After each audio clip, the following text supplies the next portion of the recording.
Okay. Now welcome all dear students. Now today we will discuss part A of unit number 2, P block elements. Now in that case, in previous lecture we discussed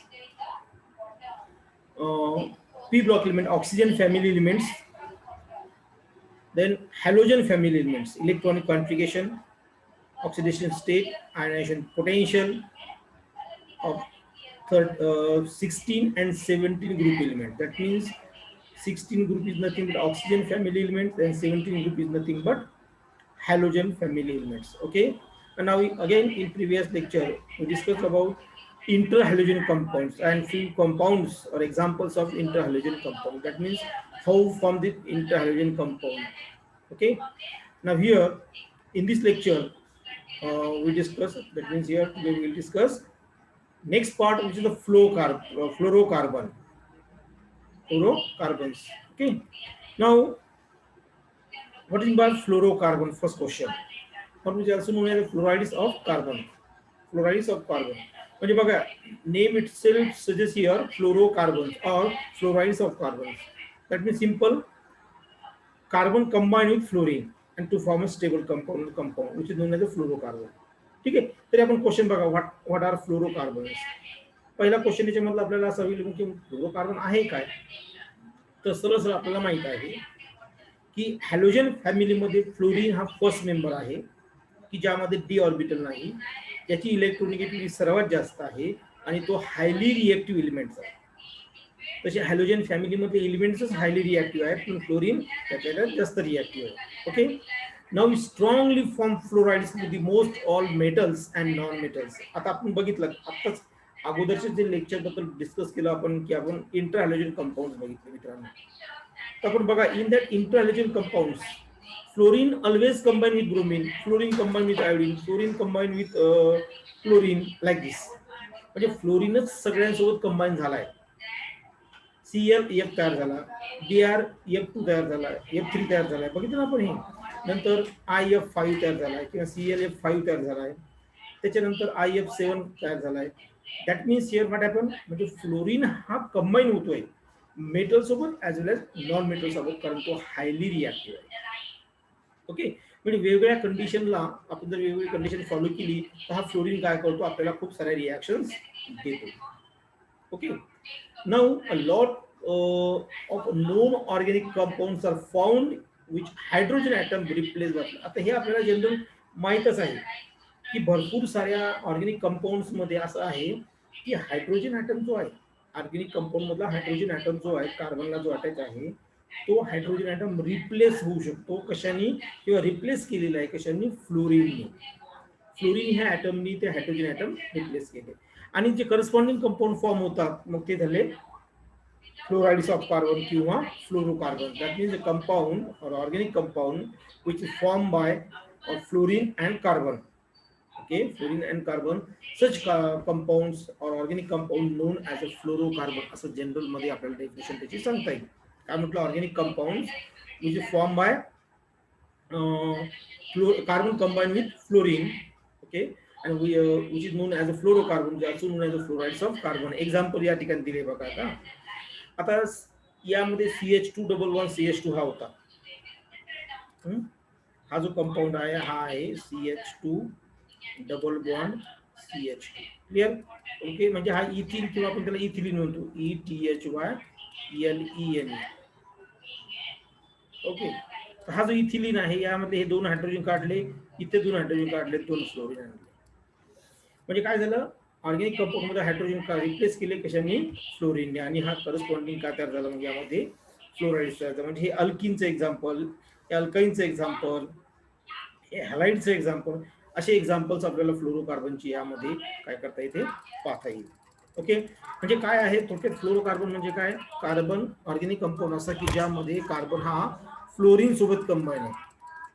carbon हा कशासोबत combine आहे, fluorine सोबत combine आहे. Okay, now fluorocarbons. आता general formula जो फ्लोरोकार्बनचा आहे तो आहे CX आणि FY. CX म्हणजे काय, एक्स आणि वाय काय, हा नंबर आहे, ही संख्या आहे, 1 2 3 4 5 ही नंबर आहेत, तो वाय आणि एक्स म्हणजे हा नंबर आहे. Okay, Organic compound formed by fluorides of carbon are commonly called as fluorocarbon. Fluorocarbon similar to that of the hydrocarbon, कारण हे मुळात obtained from hydrocarbon असं म्हणू आपण, by the replacing of hydrogen atom. म्हणजे हायड्रोकार्बन सारखे. Hydrocarbon म्हणजे hydrocarbon कोणकोणते आहेत, ज्या कंपाऊंड मध्ये कार्बन आणि हायड्रोजन आहे असे कंपाऊंड. उदाहरणार्थ अल्केन, अल्किन, अल्काइन, डाईन हे जे आहेत ना ते हायड्रोकार्बन्स आहेत. ओके, हे काय हायड्रोकार्बन्स आहे. मग या हायड्रोकार्बन सारखा हा आहे. म्हणजे थोडक्यात काय आहे, हायड्रोजन रिप्लेस केलाय फ्लोरीनने, असे हे कंपाऊंड्स आहेत. Okay, now recently prepare fluorocarbon content 1 to 20 carbons. आता जे फ्लोरोकार्बन रिसेंटली तयार केले आहे त्यामध्ये 1 ते 20 कार्बन्स आहे. आता मोसिन नावाचा जो सायंटिस्ट आहे यांनी 1890 मध्ये एक सिंपल फ्लोरोकार्बन तयार केला CF4 चा. हा सिंपल फ्लोरोकार्बन तयार केला आहे. ओके, आणि त्याच्यानंतर मग काही वर्क जे आहे कलेक्टिव्हली वर्क केलंय 1926 मध्ये, 1930 मध्ये, आणि फ्लोरोकार्बनची वेगवेगळे टाइप्स तयार करण्यात आले. उदाहरणार्थ CF4, C2F4, C2H6 जसे जसे हायड्रोकार्बन्स आहेत त्या फॉर्म मध्ये याचे स्ट्रक्चर तयार करण्यात आले, याचे कंपाऊंड्स तयार करण्यात आले. C3H8. Okay, and small amount of higher homogeneous, okay, homologous series CnF2n+2. म्हणजे आपला अल्केनचा जो फॉर्म्युला मित्रांनो, अल्केनचा हा जनरल फॉर्म्युला असा आहे CnH2n+2. हा अल्केनचा जनरल फॉर्म्युला आहे. तर सरळ सरळ काय केलं, इथे H च्या जागी हा जो H आहे या हायड्रोजनच्या जागी काय केलं, फक्त फ्लोरीनला. बघा इथे हा फ्लोरीन दिसतोय आहे की नाही. बाकी CnF2n+2 ॲज इट इज. म्हणजे हा जनरल फॉर्म्युला आहे कशाचा, यामध्ये फ्लोरोकार्बनचा, आणि ही होमोलॉगस सिरीज आहे. आता C3H8, C2H6 हे जे आहेत ना हे एक्झाम्पल्स आपल्याला त्याच्यामध्ये ऍड करता येईल. ओके, चला नेक्स्ट पार्ट कडे बोलू आपण. आता आता काही नॉमिनिक्लेचर आणि एक्झाम्पल्स आपल्याला या ठिकाणी दिलेले आहेत. फ्लोरोकार्बनचे काही नॉमिनिक्लेचर्स आपल्याला, काही एक्झाम्पल्स आणि त्याचे नाव दिलेले. फॉर एक्झाम्पल, आणि related to the hydrocarbon particular alkane, म्हणजे पॅरेंट सोबत तो कसा रिलेटेड आहे, कसं त्याचं आहे आपल्याला ते बघायचं. होमोलॉगस कसं आहे आपल्याला ते बघायचं. सिंपल आहे बघा. First example CH3 CH2 CH3. Okay, 3 member carbon compounds आहे की ज्यामध्ये carbon hydrogen single bond, carbon carbon single bond. That means this is known as a propane. Okay, now replace the terminal hydrogen atom. Terminal hydrogen जे आहेत 3 हे 3 hydrogen terminal टोकाचे, हे 3 आणि हे 3, हे काय केले, हे 3 हायड्रोजन फ्लोरीनने रिप्लेस केले. फ्लोरीनने रिप्लेस केले बघा, इथं फ्लोरीन आलं लक्षात. म्हणजे याचं नाव आता पहिल्या कार्बनला 3 म्हणजे 1 1 1, नंतर 2 नंबरच्या कार्बनला नाही, 3 नंबरच्या कार्बनला परत 3 आहे. 3 3 3 म्हणजे 1 1 1 म्हणजे एका कार्बनला 3. 3 3 3 म्हणजे 3 नंबरच्या कार्बनला परत 3. हेक्साफ्लोरोप्रोपेन असं याचं आपल्याला नाव देता येईल. लक्षात आलंय. 1 1 1 म्हणजे आता इथे स्ट्रक्चर जर काढायचं झालं ना, बघा मी स्ट्रक्चर काढून दाखवतो तुम्हाला इथे. आता हा हायड्रोजन आहे. या ठिकाणी हे 3 जे दिसतात कार्बनची बॉन्ड, 3 हायड्रोजन होते पहिल्या अगोदर, पण आता त्या हायड्रोजनची जागा कोणी घेतली आहे, फ्लोरीनने घेतली आहे. तर प्रत्येक ठिकाणी काय आला आता, हा फ्लोरीन. म्हणजे काय झालं, 1 नंबरच्या पोझिशनला किती कार्बन आहे, 3, आणि 3 नंबरच्या पोझिशनला किती, 3. 1 1 1 3 3 3 हेक्झा, हेक्झा म्हणजे 6 हेक्साफ्लोरो कार्बन असं नाव देता येईल आपल्याला. हेक्साफ्लोरो प्रोपेन असं आपलं, कारण पॅरेंट कोण आहे, प्रोपेन, असं याचं आपल्याला काय करता येईल, नाव देता येईल. कळालं. ओके, असेच एक्झाम्पल खाली सुद्धा यामध्ये दिलेले आहेत आपल्याला. उदाहरणार्थ इथॅनोइक ऍसिड, सिंपल CH3COH. आता याला आपण ऍसिटिक ऍसिड म्हणतो. IUPAC नेम जे त्याचं ते आहे इथॅनोइक ऍसिड. IUPAC नेम काय, इथॅनोइक ऍसिड. ओके, आता या इथॅनोइक ऍसिड मधला आपण हे 3 हायड्रोजन काढून टाकून 3 फ्लोरीन आणू. ओके, पॅरेंट हा आहे म्हणजे 1 नंबरचा कार्बन, 2 नंबरचा कार्बन हा आहे, म्हणजे या ठिकाणी 2 नंबरच्या कार्बनला 3 fluorine. So 2 2 2 trifluoro ethanoic acid. म्हणजे बाबा पॅरेंट कोण आहे, इथॅनिक ऍसिड आहे. त्या इथॅनिक ऍसिड मध्ये जो 2 नंबरचा कार्बन आहे त्याच्यातून 3 हायड्रोजन रिप्लेस केले 3 फ्लोरीन, म्हणून असं नाव दिलं. मग असंच प्रोपेनिक ऍसिड, असंच आपल्याला नाव द्यायच्या पुढे याचे पाहता येईल. त्याच्यानंतर त्याचमध्ये आपल्याला दुसरं एक नाव यामध्ये आहे, इथेनॉलचं एक एक्झाम्पल आपल्याला दिलेलं आहे बघा या ठिकाणी. या ठिकाणी इथेनॉलचं एक एक्झाम्पल आहे यामध्ये बघा. CF3 CH2OH हे आहे. तर आता मुळात ह्या काय होतं CH3CH2OH इथेनॉल, इथिल अल्कोहोल म्हणतो आपण त्याला. आता त्या 2 नंबरच्या कार्बनला परत 3 म्हणजे 222 ट्रायफ्लोरो इथेनॉल असं आपल्याला त्याचं नाव देता येईल. हे एक एक्झाम्पल आपल्याला यामध्ये. सायक्लोहेक्झेन हा हेक्झेन आहे, त्याला एक मिथिल ग्रुप अटॅच आहे, म्हणजे त्याला दुसऱ्या शब्दात नाव द्यायचं झालं त्याला आपण टोलिन सुद्धा म्हणतो. काय म्हणतो? टोलिन म्हणतो. ओके, म्हणजे त्याला मिथिल सायक्लोहेक्झेन किंवा टोलिन हे त्याचं एक्झाम्पल. आता काय झालं माहिती का, सगळेच हायड्रोजन जे आहेत ते पूर्णचे पूर्ण हायड्रोजन रिप्लेस केले. किती हायड्रोजन टोटल जर आपण विचार केला तर हे हायड्रोजन येते यामध्ये 2 4 5 6 7 8 9 10 11 12 13 14, म्हणजे जवळपास यामध्ये आपण बघितलं मोर दॅन 10 हायड्रोजन्स यामध्ये आहेत. आता इथे काय केलंय, इथे जरी दाखवताना या स्ट्रक्चरमध्ये याचं नाव लिहित असताना या स्ट्रक्चरमध्ये थोडंसं करेक्शन आपल्याला करावं लागणार आहे, कारण काही हायड्रोजन ॲज इट इज ठेवलेलं आहे. इथे हायड्रोजन जर टोटल हे 3 जे आहे ॲज इट इज आहे. ओके, हा 3चा हायड्रोजन ॲज इट इज म्हणजे ट्रायफ्लोरोमिथिल अनडिकोफ्लोरो सायक्लोहेक्झेन. आता आपल्याला माहिती आहे डिकेन पर्यंत माहिती आहे, डिकेन, अनडिकेन, डुडेकेन हे जे आहेत ना 11 12 असं म्हणतात, ते बघितलं. अंडिका, अंडिका म्हणजे काय दिलेलं आहे 11, म्हणजे 11 फ्लोरीन या ठिकाणी आहे असं त्याचा अर्थ या ठिकाणी होतो. ओके, म्हणजे या CH3चे इथे काय पाहिजे, तर इथे CH3 पाहिजे. मग असेच एक्झाम्पल्स आपल्याला खाली सुद्धा याच्यामध्ये देता येईल. म्हणजे थोडक्यात काय आहे, नंबर जो आकडा जो आहे तो बघायचा आणि तेवढ्या त्याच्या त्या ठिकाणी काय करायचं नाव त्याच्या फ्लोरीनचं द्यायचं. म्हणजे समजा 5 असेल तर पेंटाफ्लोरो असं म्हणू आपण, हे 6 असेल तर हेक्साफ्लोरो, 7 असेल तर हेप्टा, अशा पद्धतीने नाव याचं द्यायचं आहे.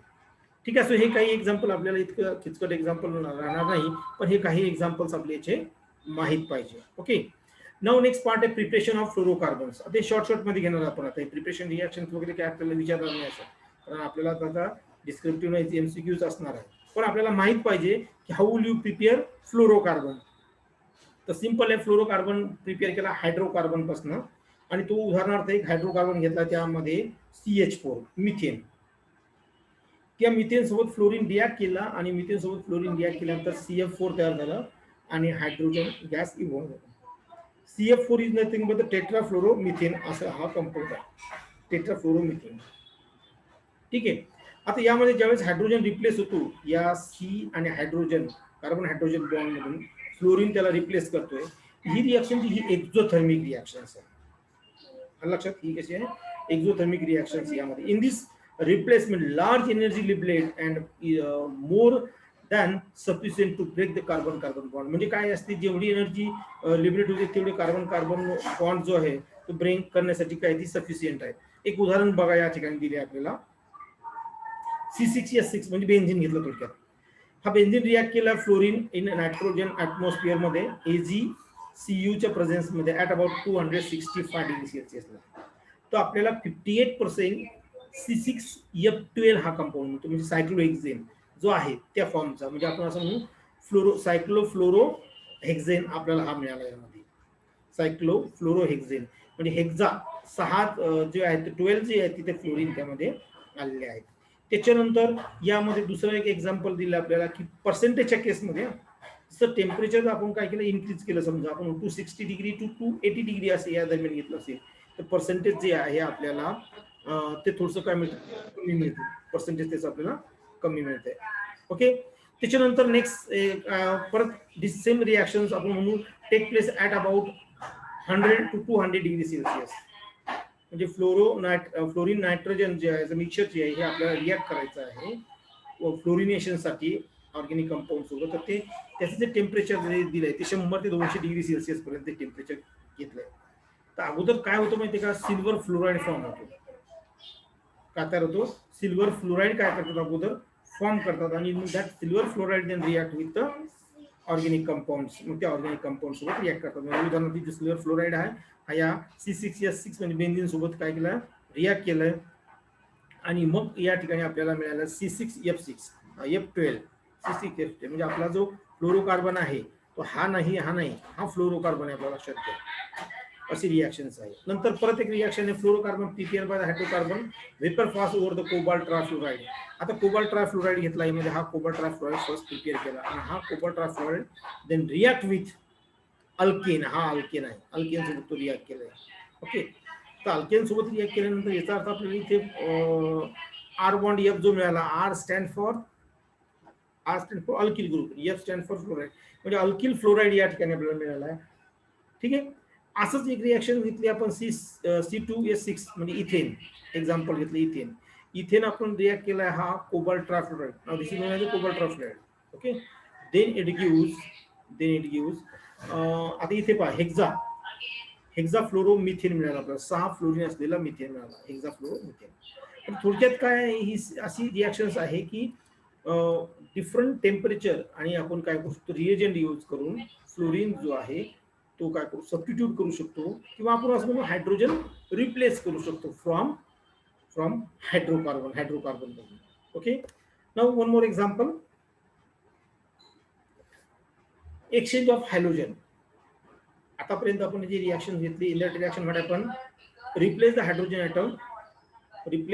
Item by halogen from hydrocarbon, म्हणजे हायड्रोकार्बन मधून हायड्रोजन रिप्लेस केला. आता आपल्याला काय करायचं, हायड्रोकार्बन मधून हॅलोजन किंवा हॅलोजिनेटेड कंपाऊंड मधून हॅलोजनच रिप्लेस करायचा आपल्याला. पण तो हॅलोजन कोणता असणार आहे, अदर दॅन फ्लोरीन, फ्लोरीन पेक्षा वेगळा. उदाहरण बघा इथे, अदर दॅन फ्लोरीन म्हटला, ही रिॲक्शन्स त्यामध्ये आहे.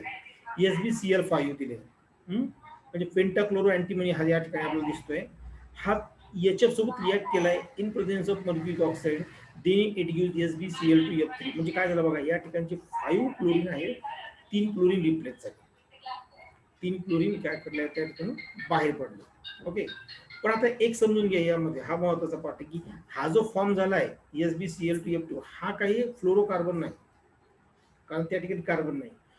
that SbCl2F3 it react with chloroform. हा इथे क्लोरोफॉर्म सोबत त्याला रिॲक्ट केलाय. ओके, ह्या react with chloroform, then it again undergoes replacement reaction. म्हणजे इथे 3 क्लोरीनच्या ऐवजी 2 क्लोरीन रिप्लेस झाले आणि 2 फ्लोरीन इथे आले. दॅट मीन्स इट गिव्स डाय काय म्हणतो आपण, हा डायफ्लोरो मिथेन या ठिकाणी आपल्याला काय करतो, फॉर्म झाला दिसतो. म्हणजे 2 फ्लोरीन असलेला 1 क्लोरीन असलेला मिथेन या ठिकाणी काय होतो, तयार होतो. ओके, आणि नेक्स्ट पार्ट, प्रॉपर्टीज. आता फ्लोरोकार्बन काय, आता याच्यामध्ये जनरल जर आपण विचार केला तर हे एक डेन्स कलरलेस लिक्विड आहे.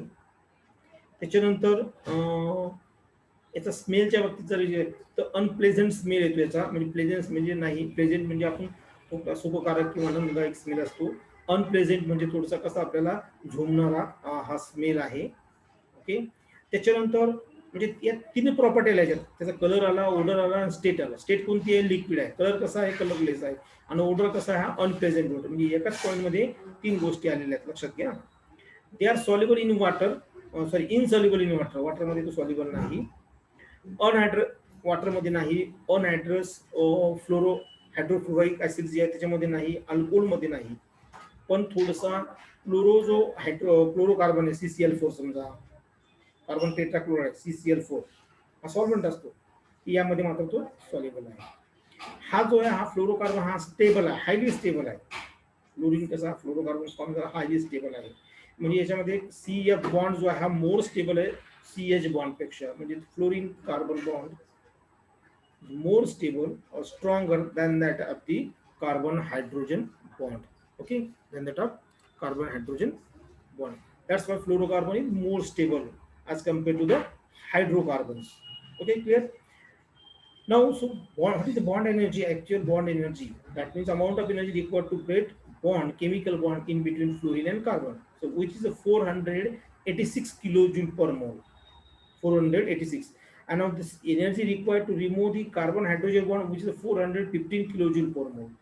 That means here carbon fluorine bond stronger as compared to carbon hydrogen bonds. Okay, म्हणजे आपल्याला एनर्जी म्हणून दिसतंय ना, 486 एनर्जी ही कार्बन आणि फ्लोरीन मधले बॉन्ड ब्रेक करायला लागते, तर तीच आणि कार्बन आणि हायड्रोजनला 415 लागेल. त्याच्यानंतर त्याचा बॉइलिंग पॉइंट्स हा जो आहे, हा बॉइलिंग पॉइंट्स जे पॅराफिन आहे त्याच्या क्लोज आहे. त्याच्यानंतर याची विस्कोसिटी हा डेन्स आहे, म्हणजे विस्कोसिटी हायर असणारे विस्कस असणार आहे, डेन्स आहे म्हणून याची विस्कोसिटी हायर असणार आहे. याची डेन्सिटी जर विचार केला आपण, जनरल फॅरापिन जे आहे त्याचे करेस्पॉन्डिंग त्याच्या निगडीत याची काय असणार आहे, विस्कोसिटी असणार आहे, डेन्सिटी असणार आहे. त्याच्यानंतर याचे काही ऍप्लिकेशन्स इंडस्ट्री लेवलला दिलेले आहेत आपल्याला. तर आता कसे ऍप्लिकेशन्स बघा, inertness toward almost all chemicals, म्हणजे हा इनर्ट आहे, स्टेबल असल्यामुळे तो इतरांसोबत रिॲक्ट होत नाही, म्हणजे हा केमिकल इंडस्ट्रीमध्ये महत्वाचा आहे. Resistant to high and low temperature, म्हणजे कमी टेम्परेचरलाही आपण याला यूज करू शकतो आणि जास्त टेम्परेचरलाही आपण याला यूज करू शकतो. नंतर नॉन इन्फ्लेमेबिलिटी, नंतर लो कोएफिशियंट अँड फ्रिक्शन, नंतर इझिली झिरो मॉइश्चर ॲब्झॉर्प्शन. म्हणजे या गोष्टी हे पॉझिटिव्ह पॉईंट्स आहेत की ज्या प्रॉपर्टीमुळे आपण त्याला इंडस्ट्रीमध्ये यूज करू शकतो. Okay. The next point, uses. What is the uses of fluorocarbon? So, in case of uses of fluorocarbon, first, widely used as a refrigerant. Used as a refrigerant in aerosol.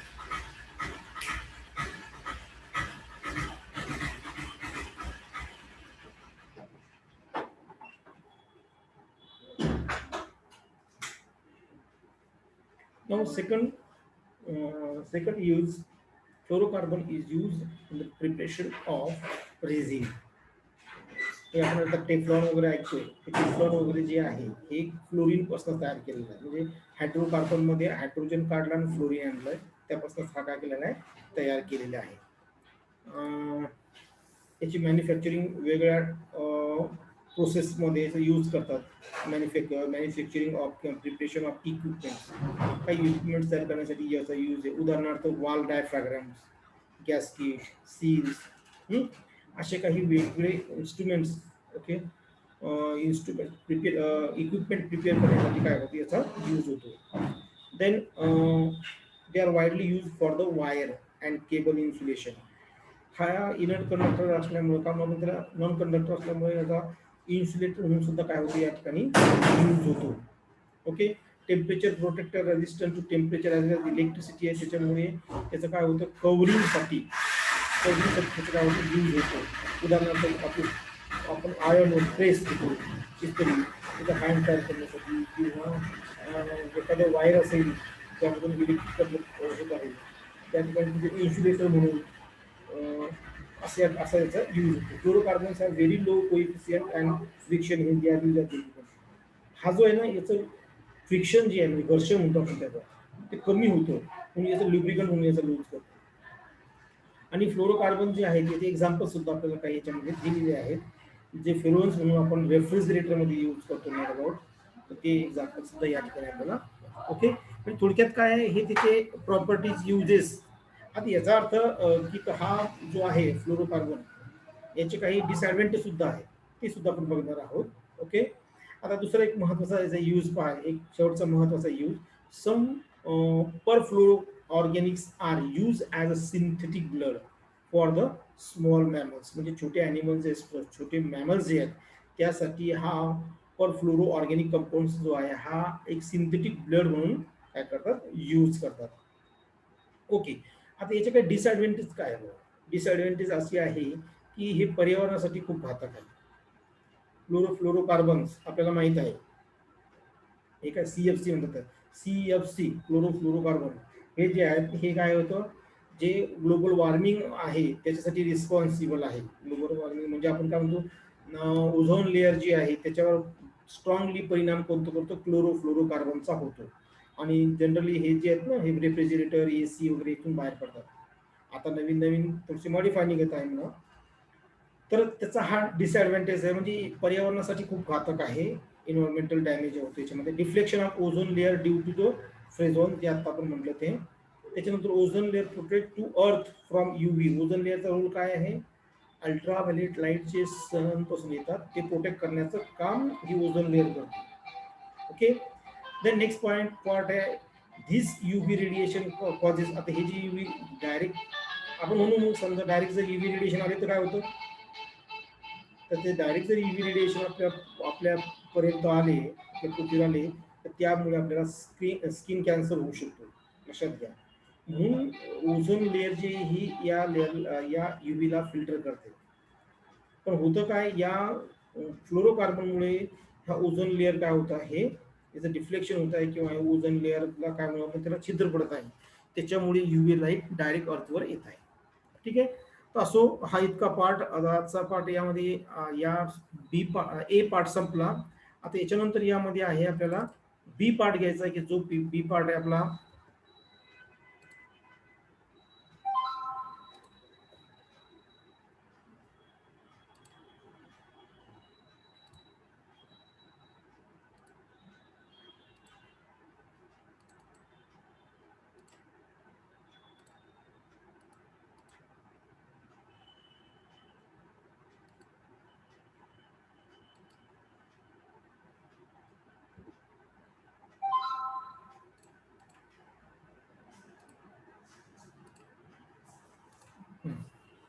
बघा मित्रांनो, बी part जो आहे,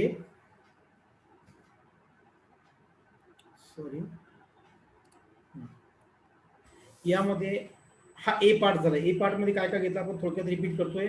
ए part मध्ये पहिलं घेतलं आपण oxygen family elements, म्हणजे P block elements total माहिती घेतली. त्यात ऑक्सिजन फॅमिली आणि हॅलोजन फॅमिली हे दोन घेतले आपण. बघा काळजीपूर्वक आहे का. आता याच्या अगोदरचे जे तीन होते 13, 14, 15 म्हणजे 13, 14, 15 ह्या ज्या आहेत ह्या आपण कार्बन फॅमिली, नायट्रोजन फॅमिली ह्या ऑलरेडी आपण घेतलेली आहेत फर्स्ट सेमिस्टरला. त्याच्यानंतर आता पुढचा जो ग्रुप होता पी मधलाच, पुढचे जे दोन कॉलम आहेत, टोटल तीन आहेत, 16 नंबर, 17 नंबर, 18 नंबर, म्हणजे ऑक्सिजन फॅमिली, हॅलोजन फॅमिली आणि झिरो ग्रुप एलिमेंट्स. तर ऑक्सिजन आणि हॅलोजन फॅमिली आपण या ए पार्ट मध्ये घेतलं. आता बी पार्ट घ्यायचा आपल्याला. Okay, now unit number 2 part B, noble gases और 18 ग्रुप एलिमेंट और जसं म्हणायचं झिरो ग्रुप एलिमेंट्स. म्हणजे आपल्याला आता झिरो ग्रुप एलिमेंटची माहिती घ्यायची आहे. Okay, now first what in by zero group elements और नोबेल गॅसेस. आता झिरो ग्रुप एलिमेंट किंवा नोबेल गॅसेस म्हणजे काय, सिंपल आहे. मॉडर्न पिरियडिक टेबल मध्ये ग्रुप नंबर 18 जो आहे, 18वा जो कॉलम आहे, त्या 18 कॉलम मध्ये जे एलिमेंट्स आहेत, दीज आर दी इनर्ट, ते निष्क्रिय आहेत, इनर्ट आहेत ते, because due to the complete their तिचे ऑक्टेट जी आहे ती अष्टक जे आहे ते पूर्ण आहे. That means these elements noble gas elements. Okay, और zero group elements. Okay, now आता यामध्ये कोणकोणते एलिमेंट्स आहेत बघू आपण. 18 group of periodic table contains 6 elements as helium. त्या याच्यामध्ये 6 एलिमेंट्स आहे. हेलियम आहे, निऑन, आर्गॉन, क्रिप्टॉन, झेनॉन आणि रेडॉन, हे 6 एलिमेंट्स या ठिकाणी आपल्याला दिसतात बघा इथपर्यंत. आणि आता एक नवीन एलिमेंट, जो नवीन परत एक एलिमेंट डिस्कवर झालाय तो आहे ऑक्सिजन. हा जो आहे तो हा याचा ॲटॉमिक नंबर 1 सिम्बॉल जो आहे ओजी आहे आणि ॲटॉमिक नंबर आहे 118 एवढा आहे. ठीक आहे, बघू ते आता डिटेलमध्ये खाली जाऊ थोडंसं. पण एलिमेंट का आपल्याला कोणती कळाली. आता मुळात होतं काय, हे जे आहेत हे ऍट ऑर्डिनरी टेम्परेचर हे एलिमेंट्स जे आहेत हे गॅसियस फॉर्म मध्ये, म्हणून त्याला गॅस म्हटलं, नोबेल गॅसेस असं नाव दिलं. ओके, ते जनरल व्हॅलेन्स इलेक्ट्रॉनिक कॉन्फिगरेशनचा जर विचार केला आपण, NH2 NP6 आहे. That means valence shell contain how many electron, 8 electron in their valence shell. त्याच्या व्हॅलेन्स सेलमध्ये 8 इलेक्ट्रॉन्स आहेत. ओके, पण व्हॅलेन्स सेल ही कम्प्लिटली फिल्ड असल्यामुळे, फुलफिल असल्यामुळे ते काय करत नाही आपल्याकडे दुसऱ्या इलेक्ट्रॉनला घेण्याचा किंवा ॲटमला अटॅक करण्याचा काही त्याचा due to the stability. Okay, एरवी काय असतं, for example sodium 1 ampere electron in the valence shell, so they have tendency to loss this electron, म्हणजे दुसऱ्याला कोणाला इलेक्ट्रॉन त्याला द्यावा लागतो. आणि हॅलोजन घ्या, halogen have tendency to gain electron to complete their octet, पण इथं तसं काही आहे का, नाही. म्हणून याला निष्क्रिय म्हटलंय. निष्क्रिय म्हणजे मराठीत आपण जरी निष्क्रिय म्हटलं तर त्याला काय म्हणतात, इनर्ट. काय म्हणतात, इनर्ट गॅसेस. ओके, नंतर there also known as zero group element because of zero electron affinity. म्हणजे आता आपल्याला इनर्ट का म्हटलं ते कळालं, पण झिरो ग्रुप का म्हटलं, कारण याची ॲफिनिटी, जी इलेक्ट्रॉन ॲफिनिटी ती झिरो आहे. इलेक्ट्रॉन ॲफिनिटी किती त्याची, झिरो आहे. That's why known as zero group elements and they are rarely found in nature, so known as the rare gases. हे नेचरमध्ये खूप कमी प्रमाणामध्ये आढळतात आपल्याला, म्हणून याला काय म्हटलं, रिअर गॅसेस असं सुद्धा म्हटले. Rarely found in nature, that's why known as a rare gases. Inert word, आता यामध्ये इनर्ट वर्ड जो आहे हा कितपत सुटेबल आहे. आता या ठिकाणी काय झालं माहिती का, इनर्ट वर्ड हा सुटेबल आहे, पण आता असं अभ्यासातून असं जाणवलंय की हे नोबेल गॅसेस जे आहे हे परत काय होऊ शकतात, कंबाईन होऊ शकतात. म्हणजे हे एलिमेंट जे आहेत, झिरो ग्रुप एलिमेंट जे आहेत, हे एक स्टेबल कंपाऊंड फॉर्म करू शकतात. आपण म्हणतो ते इनर्ट आहे, नो डाऊट ते काय इनर्ट आहे, पण हे काय करू शकतात ते कंबाईन होऊन इतर मोर इलेक्ट्रोनिगेटिव्ह सोबत कंबाईन होऊन ते काय करतात, स्टेबल कंपाऊंड ऑक्साईड्स म्हणा फॉर्म करू शकतात. ते काय आपल्याला ते बघायचं आहे यामध्ये आता. ओके, तर त्या ठिकाणी हे बघा हे एलिमेंट्स आहेत ते आपल्याला फर्स्ट घेऊ आपण electronic configuration of zero group element और 18 ग्रुप एलिमेंट्स. तो electronic configuration first helium symbol आहे हे He atomic number 2, so electronic configuration 1s2. आता हा हेलियम वगैरे इतर जे आहेत neon, argon, krypton, xenon, radon यांची व्हॅलेन्सी इलेक्ट्रॉनिक कॉन्फिगरेशन मात्र कसं आहे 2s2 ns2 np6 आहे. म्हणजे 6 इलेक्ट्रॉन पी मध्ये आणि 2 इलेक्ट्रॉन एस मध्ये असे व्हॅलन्स मध्ये 8 इलेक्ट्रॉन्स यामध्ये आपल्याला दिसतात. यामध्ये आपल्याला दिसतात. त्यामध्ये डिस्टिंग्विश पॉईंट असा आहे की हेलियम मध्ये पी ऑर्बिटल नाही, तर निऑन मध्ये डी ऑर्बिट नाही. निऑन मध्ये डी ऑर्बिट नाही. पण मग तिथून पुढे जे ऑर्गॉन, क्रिप्टॉन, झेनॉन, रेडॉन इथे मात्र डी ऑर्बिटल येते. ती वॅकंट असते, नो डाऊट. ती कशी आहे, वॅकंट आहे, रिकामी आहे ती, परंतु ते ऑर्बिट आहेत असं त्याचं आपल्याला माहिती जाते. कारण आपल्याला कुठं माहिती आहे आपण ज्यावेळेस त्याचा ऑक्सिडेशन स्टेट इतर गोष्टी स्टडी करतो त्यावेळेस ते आपल्याला मुख्यतः कामाचे आहेत. ओके, मग atomic number of helium is 2. These 2 electrons completely filled 1s atomic orbital म्हणून 1s2. All other members have